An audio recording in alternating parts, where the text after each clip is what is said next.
अस्सलाम वालेकुम, आप देख रहे हैं the war update Saeed Sajid Hussain के साथ।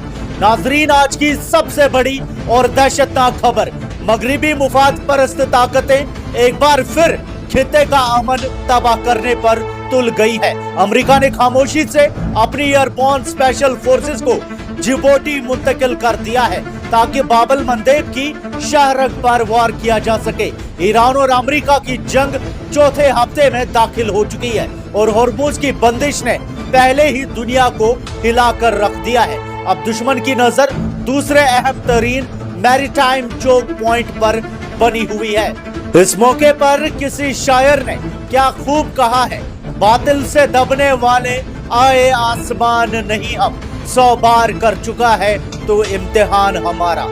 खुफिया इत्तलात के मुताबिक एक US transportation command chartered Boeing 747-481 cargo जहाज 19 मार्च को नॉर्थ कैरोलिना के फोर्ट लिबर्टी से सोफिया बुल्गारिया होता हुआ जिबूटी पहुंचा है। याद रखें कि Fort Liberty 18th airborne corps, US army special operations command और 82nd एयरबोर्न डिवीजन का घर है। जहाज की नोयत और मकाम रवानगी साफ बताती है कि यह रूटीन की रसद नहीं बल्कि मखसूस स्पेशल ऑपरेशंस के दस्ते और असला है। अगरचे यूएस सेंट्रल कमांड ने इसकी तस्दीक नहीं की, मगर वक्त और मंजिल सब बयान कर रही है। बाब अल मंदेब, जो यमन और जिबूटी के दरमियान सिर्फ 29 किलोमीटर चौड़ा रास्ता है, वहां से दुनिया की 10 से 12% तिजारत गुजरती है। अगर ये रास्ता बंद होता है तो दुनिया की मईशत का वो हशर होगा जो आज तक किसी ने नहीं देखा। हॉर्मुज की बंदिश की वजह से ऑयल पहले ही $113 पर बैरल से ऊपर जा चुका है, लेकिन अमरीकी ये भूल रहे कि यमन के हूतीज, जो ईरान के इत्तेहादी है, वो पहले ही अपनी सलाहियत का लोहा मनवा चुके हैं। 2023 से 2025 के दरमियान उन्होंने रेड सी की तिजारत को रास्ता बदलने पर मजबूर कर दिया था और तब तो ईरान खामोश था, मगर अब ईरान फुल स्केल वॉर में है। हिजबुल्लाह, इराकी मिलिशिया और हूतीज सब एक साथ दुश्मन के खिलाफ खड़े हैं। अमेरिका ने कैंप लेमनियर में अपने इलाइट दस्ते के लिए उतारे हैं ताकि वो यमन पर हमला कर सके या ग्राउंड फोर्सेस दाखिल कर सके। 2500 मरीन्स की तैनाती और ग्राउंड ऑपरेशन से इनकार ना करना इस बात का सबूत है कि ट्रंप इंतजामिया अब बूट्स ऑन द ग्राउंड की तरफ बढ़ रही है। सियासत के इस खूनख्वार खेल में एक और नाम सामने आया है, खर्ग आइलैंड।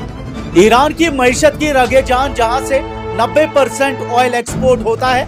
अमेरिका अब इस छोटे से मगर इंतहाई अहम जजीरे पर कब्जा करने या इसका रास्ता रोकने की साजिश कर रहा है। मार्च में अमेरिकी स्ट्राइक्स ने तेल की तंजीमात को छोड़कर सिर्फ फौजी ठिकानों को निशाना बनाया, जो कि एक बड़े ग्राउंड ऑपरेशन की तैयारी मालूम होती है। यहाँ खर्ग आइलैंड पर किसी भी किस्म की चुरामारी का मतलब होगा दुनिया भर में तेल का बहरान।